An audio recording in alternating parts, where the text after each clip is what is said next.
Tom Reed stared at the cracked display of his environmental suit, watching the temperature reading drop steadily. -65 degrees Celsius, -66, -67.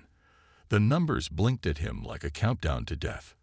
Around him, the wreckage of the research vessel Northern Star lay scattered across the icy landscape of planet SK 482.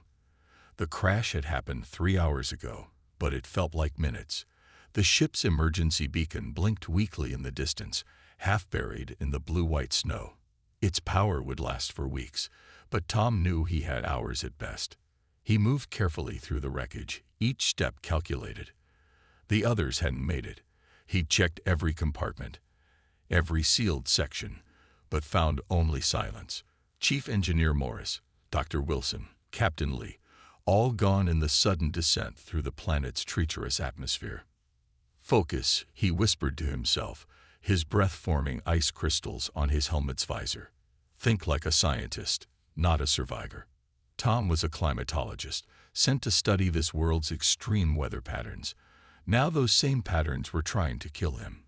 The wind howled around the crash site, carrying particles of ice that scratched at his suit's exterior like tiny claws. He reached the emergency supply compartment, or what was left of it.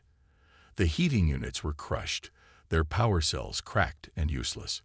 His suit's internal heating system was failing too, damaged in the crash. Tom had maybe 2 hours before hypothermia set in. "Options," he muttered, forcing his scientific mind to work. "Need shelter. Need heat. Need." A sound made him freeze.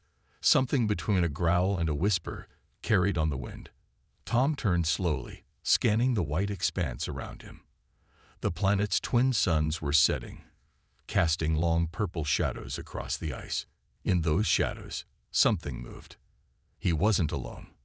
The research team had detected signs of life on SK 482, but nothing concrete. Now, as Tom watched the darkness between the wreckage pieces, he saw movement again. Deliberate, intelligent. His hand moved to the small research laser at his belt. A tool, not a weapon, but better than nothing. The cold was making his fingers stiff, even through the suit's insulation. The temperature display now read -69 degrees. Tom grabbed what supplies he could carry: emergency rations, a portable scanner, some power cells, and started moving toward a large section of the ship's hull. It would provide some shelter, at least until he could figure out a better plan. The sound came again, closer this time. Tom's heart pounded in his chest as he saw a shadow pass between 2 large pieces of wreckage. Whatever was out there, it was big, much bigger than him. He reached the hull section and pressed his back against it, trying to control his breathing. The scanner in his hand showed rapidly dropping temperatures as night approached. At this rate, the cold would kill him before any local wildlife got the chance. The wind picked up, driving ice crystals against the metal behind him with a sound like static. His suit's heating system gave a final warning beep before failing completely. Tom felt the cold begin to seep in immediately, starting with his fingers and toes. In the growing darkness, he saw movement again. This time, there was no mistaking it. A figure, at least 7 feet tall, moved with deliberate grace between the shadows. Steam rose from its form, visible even in the dim light. Tom's scientific mind registered this detail, even as his survival instincts screamed at him to run. Whatever this creature was, it was generating heat, a lot of it. As his body began to shiver uncontrollably, Tom realized he was out of options: the cold or the creature. One of them would claim him before the night was over. In the distance, something roared, and the sound echoed across the icy wasteland like thunder. Krill moved through the icy landscape like a ghost, steam rising from her armored form. The crash had interrupted her hunting patrol, drawing her away from the ice deer trails she had been following. As a warrior of the fire clans, it was her duty to investigate any disturbance in her territory. She watched the strange creature from the shadows, her internal temperature rising with curiosity. It was smaller than her, wrapped in artificial skin that seemed to be failing. Her thermal vision showed its body heat dropping steadily, a clear sign of imminent death in this environment. The creature was different from anything she had encountered in her 15 cycles as a hunter. It walked on 2 legs like her people, but its movements were stiff, unnatural in the cold. Around it lay the wreckage of what she recognized as a vessel, though unlike the metal ships her people used to traverse the ice plains. Corell's body temperature rose another degree as she considered her options. The laws of her people were clear.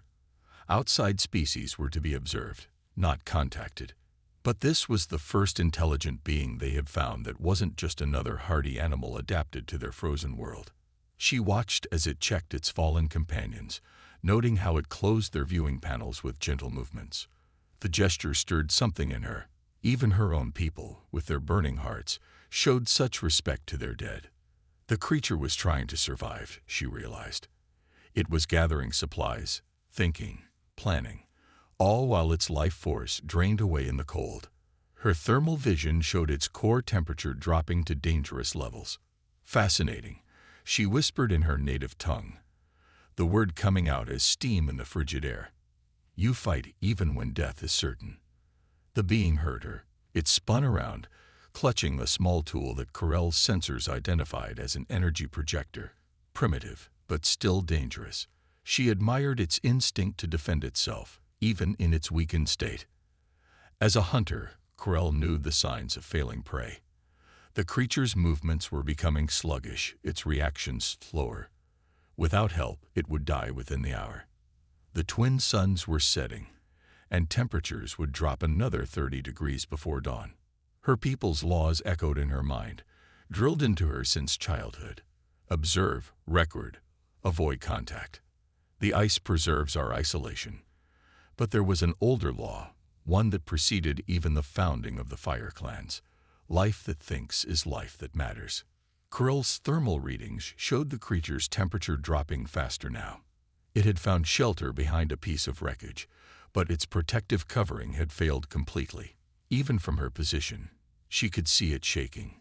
She thought of the ancient stories, of how her ancestors had evolved their heat-generating abilities. They had been different once, before they learned to burn their own energy to survive the endless winter. This creature reminded her of those tales, intelligent but vulnerable to the cold that ruled their world. The warrior code demanded she protect her territory.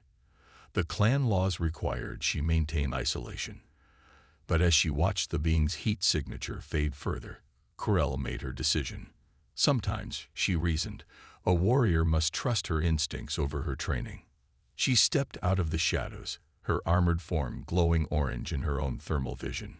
Steam rose from her body in clouds as she approached the dying creature. Its reaction would determine both their fates, but if it was truly intelligent, it would understand what she offered. Survival, after all, spoke a universal language. Tom's vision was starting to blur when the giant appeared.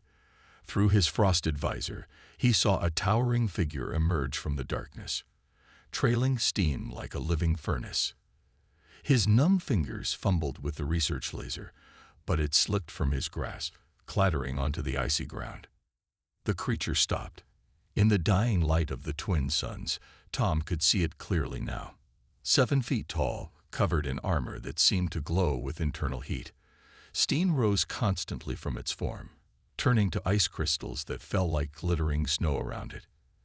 Its helmet had no visible visor, just smooth, curved metal that reflected the purple sunset. "Stay back," Tom tried to say, but his lips were too numb to form the words properly. His body shook violently as the cold penetrated deeper into his bones. The environmental suit's display had stopped working entirely, but he didn't need it to note he was dying. The being tilted its head, studying him. Then, with deliberate movements, it reached up and did something Tom never expected. It removed its helmet. The face beneath was surprisingly similar to a human's, though larger and with a metallic sheen to its gray skin. Its eyes glowed with the same orange warmth as its armor, and when it opened its mouth to speak, Tom saw light flickering like embers within. "You die soon," it said in broken English, its voice deep and resonant. "Let me help." Tom's scientific mind raced despite his condition. The creature had clearly learned English from somewhere, perhaps monitoring their communications before the crash. But more importantly, he could feel waves of heat radiating from it, like standing near a bonfire. "What are you?" he managed to ask through chattering teeth. "I am Corel." She responded, taking another step closer. "Hunter of the fire clans. Your kind is not made for our world. Your shell fails. Your heat escapes." Tom tried to stand, but his legs wouldn't cooperate. The cold had seeped too deep. "You're some kind of living furnace." "Yes." Corel moved closer still, steam swirling around her massive form. "My people burn to live. We share heat to survive. You must let me share, or you die here." The implications hit Tom's fading consciousness. "You want me to what? Remove failing shell. Share my heat. No time for pride or fear." Corel knelt beside him, her presence already warming the air around them. "Choice is simple. Lay with me or perish." Tom almost laughed despite his condition. Of all the first contact scenarios he'd studied, this hadn't been covered in any of the training. But his scientific mind was still working enough to understand the logic.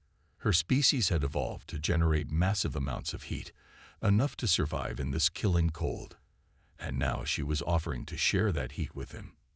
"Why? Help me?" he asked, even as his fingers moved clumsily to find the emergency releases on his suit. "Because you think, you feel, you respect dead ones." Corel helped him with the suit releases, her armored fingers surprisingly gentle. "My people were once like you, before we learned to burn. Today, I choose to remember that." As the suit fell away, the cold hit Tom like a physical blow. But before he could even gasp, Corel pulled him close, wrapping him in an embrace that felt like sinking into a hot bath. Her armor shifted, plates sliding aside to allow direct contact, and blessed heat flooded into his frozen body. "Rest now," she said, her voice rumbling through him. "When storm comes, we must move. For now, just live." In the growing darkness, as feeling painfully returned to his limbs, Tom realized this was more than just survival. This was a moment that would change everything, for both their species. As feeling returned to his body, Tom's scientific curiosity began to overcome his initial fear. Corel's body radiated heat like a portable furnace, maintaining a temperature that should have been impossible for a living being. He could feel her heartbeat, much faster than a human's, pumping like an engine. "Your people," he said, his voice stronger now. "How do you generate so much heat?" Corel shifted slightly, adjusting her position to better shield him from the wind. "We burn inside," she explained. "Food becomes fire. Life becomes warmth. Different from your kind." Tom's mind raced with the implications. "You must need enormous amounts of calories to maintain this temperature." "Yes." Corel nodded, the movement causing more steam to rise around them. "We hunt often, eat much, store energy in special organs." She paused, considering her words. "Like your batteries." The comparison made Tom smile despite their situation. "That's actually a good analogy. You're storing chemical energy and converting it to thermal energy." Fascinating. The storm Corel had mentioned was getting closer. Tom could hear the wind picking up, carrying ice crystals that hissed against Corel's armor. Her body temperature increased slightly in response, automatically compensating for the dropping external temperature. "You understand much," Corel observed. "Others of my kind wanted to study your wreckage from afar, but you are more interesting than broken metal." "I'm a climatologist," Tom explained. "I study weather, temperature patterns, how life adapts to extreme environments." He gestured at the icy landscape around them. "This planet is a climatologist's dream, or nightmare, depending on your survival situation." Corel made a sound that Tom realized was laughter. "You joke even when close to death." Interesting trait. Her expression became more serious. "Storm comes soon. Must move to shelter. Can you walk?" Tom tested his limbs. The feeling had returned, though he knew it wouldn't last long without Corell's heat. I think so. But I won't survive long without sharing heat, Corell finished. Yes, we move together. My armor can extend, cover both. Not comfortable, but we live. She demonstrated, and panels of her armor shifted and expanded like overlapping scales. Tom watched in amazement. Your technology is incredible. The armor responds to your needs. Armor is alive, Corell explained. Grows with us. Adapts like we adapt. She stood, bringing Tom up with her, keeping him pressed against her heated body. Together now. Small steps. Must reach caves before storm peaks. Tom grabbed his research scanner from the snow. Even if he was fighting for survival, he couldn't resist the opportunity to gather data. How far to these caves? 2 kilometers, Corell said, beginning to walk. Stay close. Match my steps. Tell me more about your science while we walk. Helps keep mind sharp and cold. As they moved through the deepening darkness, Tom found himself explaining Earth's climate zones to an alien warrior who generated enough heat to power a small building. Corell listened intently, asking surprisingly insightful questions about atmospheric composition and thermal dynamics. Your world has many different types of cold and heat, she said thoughtfully. Here, only cold. Always cold. Perhaps why my people stopped looking outward. Forgot others might think differently. The storm was getting closer, the wind now howling around them. But wrapped in Corell's living armor, sharing her impossible heat, Tom realized he might have stumbled upon something far more valuable than climate data. He had found a way to bridge two worlds, one small step at a time. The storm hit them with full force halfway to the caves. Wind howled across the ice plains, carrying crystals sharp enough to cut unprotected skin. Tom's scanner showed the temperature dropping to -80°C, but inside Corell's expanded armor, he remained surprisingly warm. Tell me, Corell said as they trudged through deepening snow, why did your people come to our world? Truth, please. Hunter can smell lies. Tom smiled at her directness. Honestly, we're explorers, scientists. Your planet has the most extreme sustainable climate we've ever found. We wanted to learn how life survives here. Ah. Corell's body temperature flickered slightly, something Tom had noticed happened when she was processing new information. And now you learn by almost dying. Effective method. Not our preferred approach, Tom admitted, then had to grab onto her as they climbed over a ridge of ice. But I already learned more than our entire research mission could have. Your people's adaptation to this environment is revolutionary. The storm intensified, and Corell pulled them into the shelter of a large ice formation. Her armor adjusted, creating a small pocket of heated air around them. Must rest, she said. Even Fire Clan warriors need to restore energy. Tom watched in fascination as she pulled out what looked like a large piece of raw meat from a compartment in her armor. The meat was frozen solid, but as she held it, her elevated body temperature quickly thawed it. Eat, she said, tearing off a piece for him. Food helps body fight cold. Tom hesitated only briefly before accepting. His survival training had covered emergency situations, and this certainly qualified. As he ate, he noticed Corell studying him with the same scientific curiosity he'd been showing her. Your people, she said suddenly. They live in groups. Families. Yes, Tom replied. Cities, towns, families. We're social creatures. Don't your people live in groups too? Corell's glow dimmed slightly. Once, yes. Now, mostly alone. Too much heat when many gather. Dangerous. Meet only to mate, trade, or fight. She paused, looking out into the storm. Lonely way. But we survive. The revelation hit Tom hard. An entire species of intelligent beings forced into solitude by their own survival adaptation. That must be difficult, he said softly. Is way of life, Corell responded, but her tone had changed. Until today, thought all other thinking beings too fragile for our world. But you, she turned to look at him. You adapt. Accept help. Share knowledge freely. Different way. The storm raged around their shelter, but in their heated bubble, Tom found himself engaged in the most fascinating conversation of his life. They talked about their respective worlds, their sciences, their ways of life. Corell explained how her people communicated across the ice plains using heat signatures, while Tom described Earth's internet and global communication systems. Your world sounds chaotic, Corell said.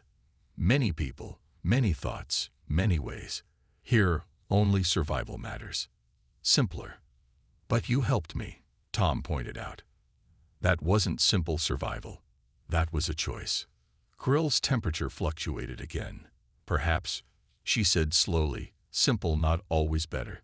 Perhaps fire clans forgot something important in our solitude. A particularly strong gust of wind rattled their ice shelter, and Corell instinctively pulled Tom closer, her armor adjusting to maintain their shared warmth. In that moment, both realized that something unprecedented was happening.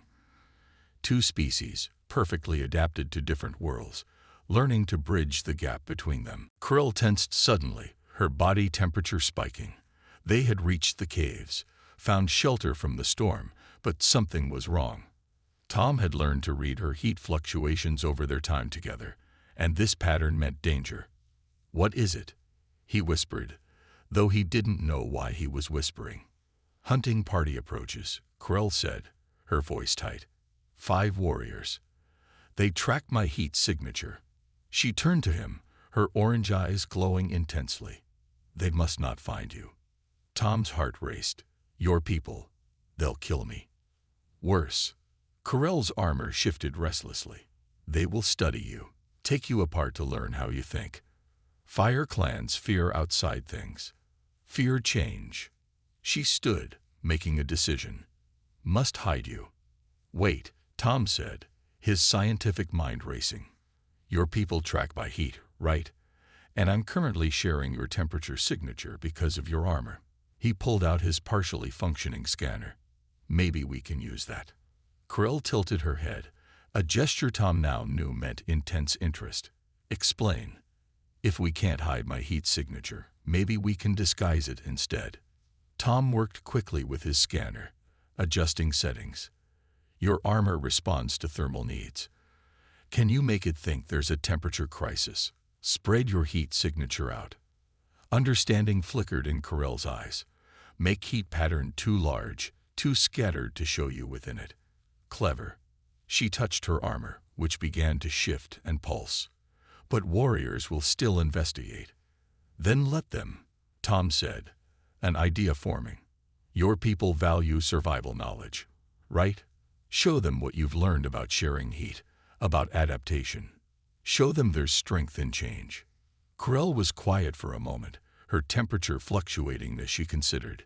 Dangerous. Breaking oldest laws. But she looked at him with new determination. Your way of thinking brings new solutions. Perhaps fire clans need this. They worked quickly. Corell adjusted her armor's heat distribution while Tom used his scanner to help create a scattered, confusing thermal pattern around them. The cave's icy walls reflected and dispersed the heat further, creating a complex signature that would hide his human thermal pattern within Corell's greater output. Just in time. 5 massive figures appeared at the cave's entrance, their armored forms glowing like burning coals in the darkness. Steam rose around them, and their weapons, long spears that seemed to shimmer with heat, were raised and ready.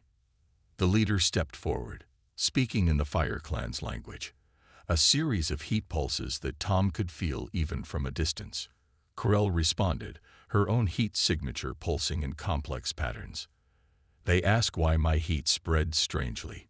She translated for Tom. Say I am damaged, must return for repair. She straightened to her full height. I tell them I am not damaged. I am changed, evolved, like ancestors did. The hunting party moved closer, weapons still raised. Corell continued her heat pulse communication, and Tom noticed something fascinating. Each time she spoke of change and adaptation, her heat patterns matched the complex scatter pattern they had created together. She wasn't just telling them about change. She was showing it in their own thermal language. The leader lowered his weapon first, then stepped forward to study their combined heat signature more closely. Tom held his breath, realizing this moment would determine not just his fate, but possibly the future of both their species. Krill's voice held pride as she translated the leader's response. They wished to learn more. 1 year later, Tom stood in the newly constructed research station, watching through reinforced windows as 3 Fire Clan warriors demonstrated their heat-sharing techniques to a group of human scientists. The station's walls were designed with special thermal channels, allowing the Fire Clan visitors to move comfortably without overheating the human areas. Still surprised by how far we've come? Krill asked, ducking through the doorway. She wore modified armor now, designed jointly by human and Fire Clan engineers to allow better heat control and communication. Every day, Tom admitted, checking the station's environmental readings out of habit. A year ago, I was freezing to death in the snow. Now we have a permanent research base and official diplomatic relations with the Fire Clans. Krill's heat signature flickered with amusement, a gesture she knew Tom could now read clearly through the thermal sensors he wore. The small device on his wrist, developed from his original scanner, allowed humans to see the Fire Clan's thermal language. Your crash brought change, she said, watching as one of her people carefully demonstrated to the human scientists how they used heat pulses for long-distance communication. Some elders still resist, say we move too fast, but they cannot deny results. The results were indeed impressive. The Fire Clan's understanding of thermal energy had revolutionized human cold-weather survival technology. In return, human social and communication systems had sparked a cultural revolution among the Fire Clans, showing them ways to gather and collaborate without dangerous heat buildup. Remember how you thought sharing heat was just about survival? Tom asked, pulling up data on his tablet. Now we're using modified versions of your armor technology to explore Europa, Jupiter's ice moon. And Fire Clan warriors learned they need not always be alone, Krell added. Her people had begun building new settlements using human-inspired temperature regulation systems, allowing them to live in groups again for the first time in centuries. Outside, a group of younger Fire Clan warriors arrived, their armor showing the new modifications that had become popular, heat-channeling systems that allowed for closer interaction while preventing thermal overload. They greeted the humans with careful heat pulses that translated to "friend warmth welcome" in the new shared language that had developed. Council meeting tonight, Krell reminded him. Elders wish to discuss new training program. Young warriors learning human sciences, human warriors learning Fire Clan ways.